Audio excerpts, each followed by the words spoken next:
ব্রাহ্মণবাড়িয়ার সহিলপুর বাজারে বিনামূল্যে চক্ষু চিকিৎসা সেবা অনুষ্ঠিত হয়েছে। শনিবার দিনব্যাপী এ ফ্রি চিকিৎসা ক্যাম্পের আয়োজন করেন বেসরকারি বিশ্ববিদ্যালয় শিক্ষক পরিষদের সভাপতি ডাক্তার মোহাম্মদ তৌফিকুল ইসলাম মিথিল। ঢাকা থেকে আগত বিশেষজ্ঞ চিকিৎসকদের সমন্বয়ে এ কার্যক্রম পরিচালিত হয়। ফ্রি চিকিৎসা সেবায় চোখের নানা রোগে আক্রান্ত সাধারণ মানুষ বিশেষজ্ঞ ডাক্তারের পরামর্শ ও চিকিৎসা গ্রহণের সুযোগ পান। অনুষ্ঠানে প্রধান অতিথি হিসেবে উপস্থিত ছিলেন বাংলাদেশ লায়ন ফাউন্ডেশনের চেয়ারম্যান এ.কে.এম. রেজাউল হক। চিকিৎসা কার্যক্রমে বিশেষ সহযোগিতা করেন রিয়াদ খান। স্থানীয়ভাবে আয়োজনটি সম্পন্ন হয় ব্রাহ্মণবাড়িয়া সদর উপজেলার সহিলপুর বাজারের রিয়াদ খান টাওয়ারে। আয়োজকেরা জানান, ভবিষ্যতেও এ ধরনের ফ্রি চিকিৎসা সেবা অব্যাহত রাখা হবে।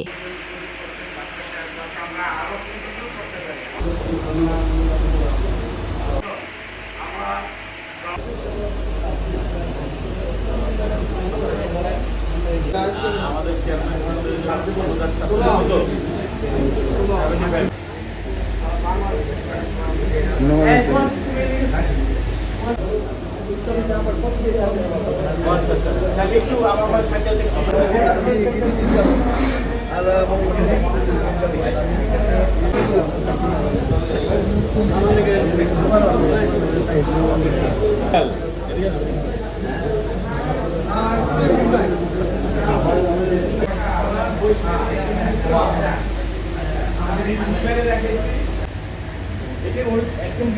রিফ্রেশমেন্ট কেয়ারটা না, এটা জি আর্টিফিশিয়াল না, এটা বানায়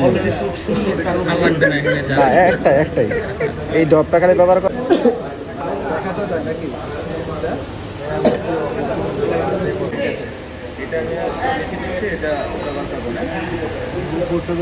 দিয়ে দেব। তবু কেন একজন কালো মানুষ আমার সমান হতে যাবে, কেন একজন মহিলাকে আমার সম্মান করতে হবে, এরা এটা মেনে নিতে পারছিল না। কিন্তু প্রফেট মুহাম্মদ পিস বি আপন হিম কয়েকজন সঙ্গী